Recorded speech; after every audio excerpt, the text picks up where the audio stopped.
Welcome to Share, a podcast production of Amatus Recovery Centers. I'm your host, Kabir. At the top of each episode, we'd like to remind all our listeners that addiction is treatable and recovery is possible. If you or a loved one needs help with addiction, call Amatus today at 855-80-SOBER or visit us online at amatusrecoverycenters.com. Many of us in recovery know that treatment is just the beginning. The longer we stay in treatment and remain in contact with the support groups we've built during our stay, the more chances we have at staying sober. That is why so many treatment centers, including Amatus Recovery Centers, offer continuing care programming after clients have graduated. Part of Amatus's continuing care is the development of our national programming for alumni and their families. Our guest today is Marc Wiltshire, Amatus's National Director for Alumni and Family Programming. Marc will tell us a little bit about his own journey into recovery and why alumni programs are so important for retaining one's own sobriety. Marc, thanks for joining us today. It is my absolute pleasure, Kabir. All right. You know, you and I are not unfamiliar to one another, and while I know a great deal about what you do, our listeners do not. And I personally have heard little bits and pieces about your own recovery stories. So you give us a little encapsulation about how you came into recovery yourself. For sure. I mean, my recovery date, clean date, is December 5th, 2011. So God willing, I'll have 10 years this year if I make it. So different story, same feelings. You know, it was basically a bunch of actions that led to a bunch of consequences that either led me to learn or not, and for a while I chose not to learn. So, things that I experienced in active addiction as guilt, shame, embarrassment, fear, abandonment, loneliness, all those things. I got tired, I got tired of feeling that way. And that's kind of, there's, they say all the time, there's three avenues, there's death, jails, and institutions, and I've experienced both of them, two out of the three, and I do not want to experience the third, not that way. And I've experienced a lot of pain in that department, and it's an opportunity to just show up for the next person who's struggling. So, getting clean young was a little hard. I'm sorry. How young were you, Marc? I got clean at 22. Awesome. So it was like right after my 21st birthday, I was like trying to act like a quote unquote normal person, like drinking and whatnot and going out. And I can't do it, and I've had evidence, and I chose to ignore the evidence for a very long time. But I had evidence, and then, it was just so clear to me that this is just who I am. And it's not like this, like, when we talk about an addict or an alcoholic, and it's like, there's just like this stigma attached to it. And it's like the most positive thing that I could say about myself today, and if you were to look at me before I was, and I was saying, I'm an addict, I would think it's the most negative thing in the world, but it's the perception has changed immensely for me. So there's some challenges, there's challenges of buying into that recovery is a way of life. I thought it was, for some people, and it just wasn't for me, but I knew I was an addict for a long, long time. And did you end up in treatment? Was that I did? Part of it? Yeah. So I ended up in treatment 4 times. And actually, funny story is I had gotten kicked out of treatment 4 times. So I never actually successfully completed a program. But what was different about the last program that I went to, and this is what inspires me, is the connection that the staff made. And no matter if I completed successfully, if I left, on my own accord, or if I got, like I was, administratively discharged, they kept in contact with me. They offered me resources. They allowed me to stay. I couldn't be around their housing, but they allowed me to come back and visit my therapist. Just like not very informal, but they allowed me to come back. So So they're a big part of why I stayed clean. They have these back in Florida, because I got clean in Florida. They've had alumni meetings once a month, come down to the facility. Some alumni would share their story, and I was blessed to be able to do that like 4 times. And it's like the principle of the program is giving back. So when we're afforded the blessing of being in recovery, we start transforming into the type of person who just gives back, who makes himself available for the next person. So that's what the alumni does. They make themselves affordable to the next person, come share their experience, strength, and hope in that connection. So that's my experience, very early on with alumni work. It's great to hear. For me, it was great to hear you use the word tired, and there was certain emphasis on that word when you shared it. I remember the same thing for myself. I was sitting with, I guess it was a nurse or somebody in 2009. Hopefully I'll also have 10 years on May 1st. So we're both 2011 reborns. Right here. Yeah. But I remember it's actually one of the words I know I no longer choose to use. So if perhaps in the evening I'm exhausted or something, I don't use the word tired anymore. I left that word in that treatment center, and I don't I'm either exhausted or sleepy or whatever it is. It's just an interesting. I really became focused on that word when he used it, and I felt it when he said it. It's just, and I think that's the fertile ground for growth. It's becoming tired of doing the same old thing, with things usually getting worse. And that was nice to hear that. Alumni groups are. You talked about your experience with treatment. And treatment isn't always linear. I've shared on previous episodes. If our listeners haven't heard, the one thing I got out of my treatment was I didn't want to go back. I got what I got. I always get something. Yeah, and it made sense.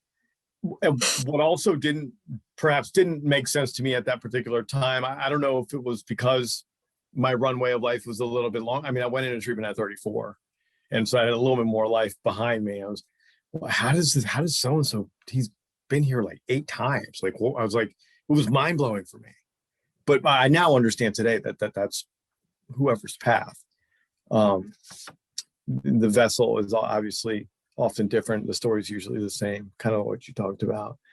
But that place didn't really have an alumni program. They gave me, hey, go like 90 of these meetings, whichever ones you choose to go to, predominantly, AA or NA. Do 90 and 90. Here's the aftercare program. I went to that, and it looked like, it was a county sponsored program. It looked like, I don't know if you've seen the movie with Redman and Method Man called High School High. It was like, that's what the place looked like. And I'm like, I'm going to use I hang out here at this program. And so, alumni groups might not be the first thing that people think about with substance abuse treatment. Tell us your experience. Why are they necessary?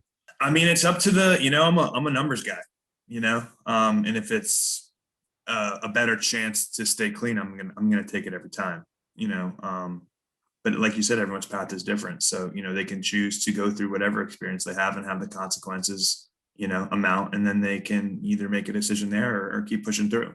I think that, one of the best, quotes or sayings or whatever the little things are that they say in the rooms, you can put the shovel down and stop digging, and that hit me. Talk about something hitting me, it's like I have the opportunity to stop digging. If you're in a facility and you're kind of relearning all these things, and you're going through the pain of change, because in my experience, pain is equal to growth. I don't usually grow in comfortable situations. I end up growing in uncomfortable situations. And an uncomfortable situation is for me to not only ask for help, but to utilize that help. So when I was going through my process and I was trying to stay connected and close, I was very, very lucky enough that there was a couple people in there that guided me, alumni alike, like it would be somebody that I was in the treatment with, and then also a bunch of the staff members.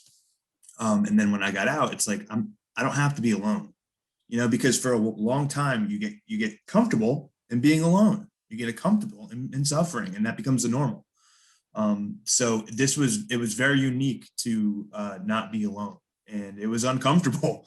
I had people holding me accountable for my actions, not only in my program, but in the alumni community. And that was completely different to what I experienced before, because I'd leave treatment, then I'd be, okay, I'm on my own. I guess I go do this or that. But with the program, it was like I stayed in constant connection. I knew that there was a place to go. Previously, I didn't know that. So I think that the knowledge that it provides, and the connection and the foundation of early recovery, the relapse rates are out of control in the first year. Yeah. Why not surround yourself with people that are trying to go through the process together? It's one unified goal: stay clean another day. So other than the perhaps the obvious, alumni groups may not always, or alumni engagement might not always be run by a therapist. They could be run by a peer specialist. They could be run by a professional who works in a treatment setting like yourself. What is it that's so special about the alumni groups versus, the continuing outpatient once a week, once every 10 days, 45 minutes with the therapist that you did have?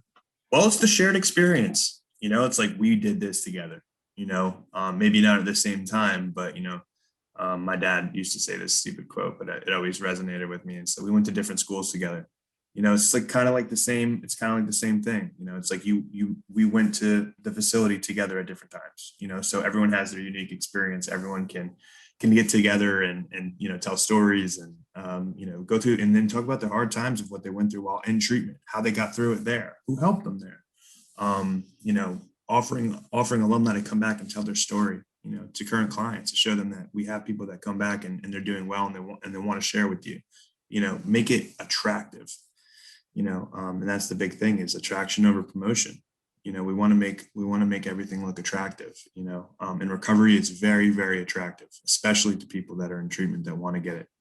So I hope that answered your question. Yeah, no, alumni groups, I can look all sorts of different. For the listener here, as they hear Marc and I speak about alumni groups and get-togethers, I think part of what you're talking about, Marc, is recovery doesn't have to be boring, right? So I know for myself, it was this loss of this love affair that I had with this particular substance. It was over, and I needed to fill a very massive gap in my life, right? And like the happy hours were out of the question.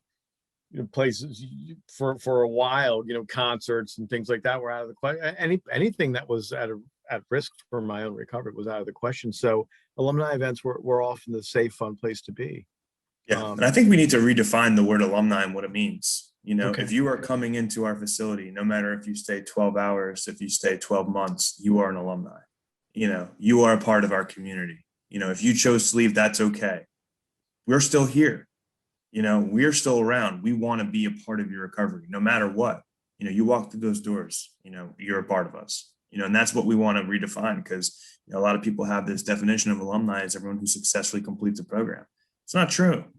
It's just not, and I think that if we start removing that and getting people more involved, if they didn't stay as long as maybe others did, that they feel a part of, and that's one of the things that we're working towards with Amatus is, hey, you're an alumni as soon as you walk through the doors, and here's my number, I will be calling no matter what, and hopefully, you stick around. We'll go to meetings. We'll have our events. We'll do some fun things. We'll show you what recovery is like, and you can decide if you want to stay or not. Choice is always theirs. Yeah, it's certainly not always easy, and so that's something I didn't know. And thank you for describing that to me and redefining that to me, because I guess you don't know what you don't know until you know it. And what I'm talking about here is, you're an alumni once you enter our kind of form of engagement, if you will. If you stayed for one day or many months, that makes sense. That makes a whole lot of sense as you say it to me.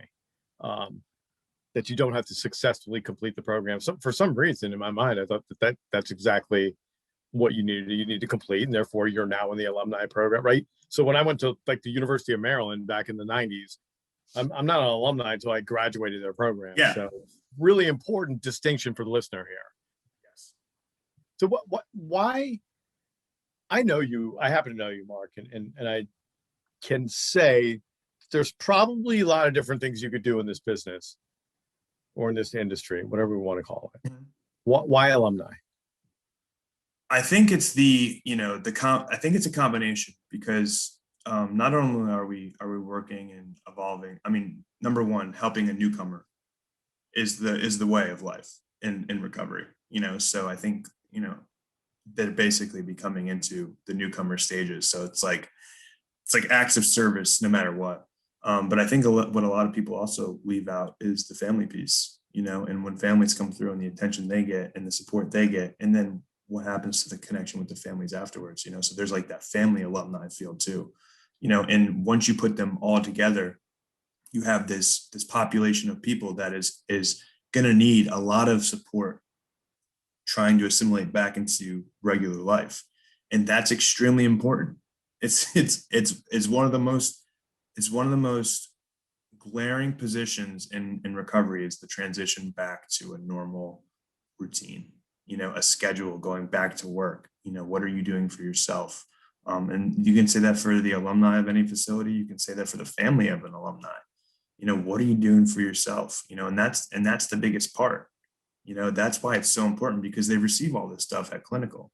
They receive all this stuff at housing. They receive all this stuff getting treatment, but where are they going afterwards? And if they have that connection to each facility, they can utilize that in ways that other people may not be able to. There's that familiarity.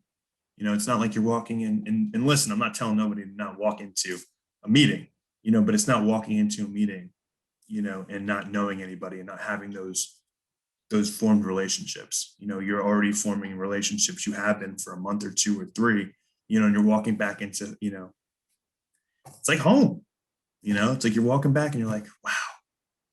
When I walked back into my program, the fourth one, which I got kicked out of, and I'm speaking there, and I opened up with, "Hi guys, I'm Mark," and at that time I was working AA and I was an alcoholic, and I said, "I got kicked out of here," and I followed it up with, "And I'm still sober," and I think that there's such a range of stories that when you bring in for alumni, you want to bring the range because there's so many different people, and you want to make those connections everywhere you can. So, diversifying it or coloring it to make it more attractive, and I look a little different than a lot of people, got a big old red beard and I got a lot of tattoos. So there's definitely a population that can look at me and identify, and there's another population that might not.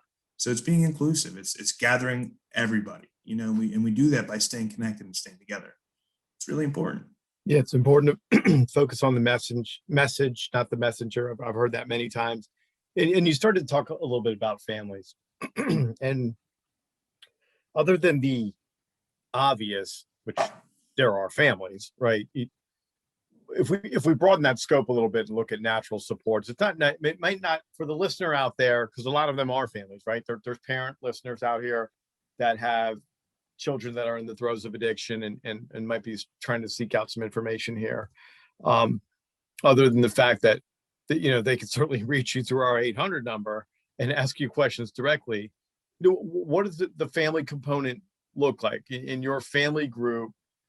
Is it separate than whoever the recipient of care was? Because they call this a family disease, right? And so, yeah, I mean, I think and this is equally as passionate for this, and I'll just tell you a brief experience that I had. It's my own experience with my family, and my mom is a saint. She's a saint, and when she had enough, that I was a little much, so, and she told me, and I'll never forget. And I was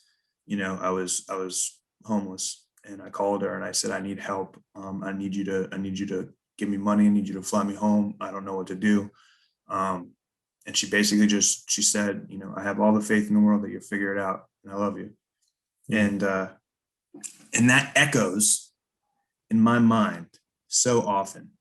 And when I had the opportunity to allow families to, have the same experience that I had, because that ultimately led to me getting back into treatment and even though my journey is a little different because I didn't complete it, it took a little bit longer for my behaviors to change, because once you put down the drugs, here comes the whack-a-mole of behaviors. It sent me on the path, and I want to say, first comes God for me, and then it's my family who put that boundary up to allow me to succeed or fail, and I think that's the biggest difference is, inherently, it goes against nature for a family to not want to protect, So it sounds like you're helping families, parents, the like,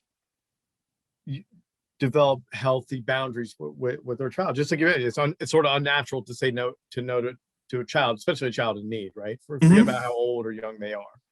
Yeah. And part of your alumni family groups are just it's current families and alumni families, and it's a cool dynamic because you have alumni families that have been coming, for a long time, and it's the same principle. Let me help out like someone helped me, and it's just like this unique dynamic of, here's some education, here's some psychoeducation, here's some resources, here's some experiential, here's some connection, here's some, here's a podcast. And it gets so, I'm telling you, there's little number of things that makes me feel better than hopping off a family group call, really. Yeah. And just being able to be of service, and then you also see the change, just like we're going through, and we see someone on day one, and then 6 months down the road they're involved, they're coming back, they're speaking, they're coming to the events, and you see that change. You see the same thing with families, see the same. It's almost magical. I know exactly. It's crazy. It's crazy. It is to see the light go on. Yeah. And then them notice it, because I can notice it all I want, but for them to notice it and for them to be like, this is not how I would have acted.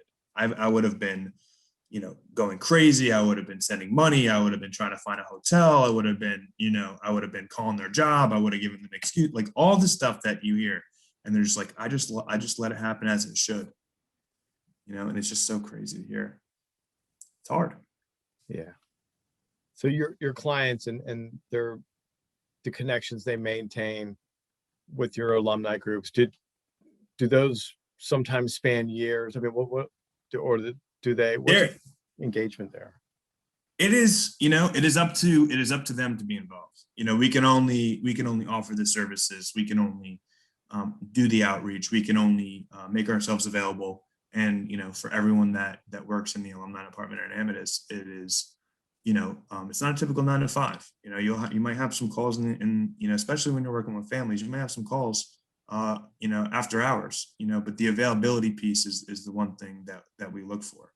Are you available to drop what you're doing and help out if needed? Or, some of these after hours calls are, I got 6 months, I got a year, and you're just like, I'm so grateful I picked up this call, but it comes in waves, I think it comes in waves. Some people come around for 6 months, 9 months, and then, they get into their program, they get a job, and they start going to meetings heavily. And, I think there's that natural just move on phase, but they always, reference of where it started. And I think that once you do that, you can't take that away of where it started.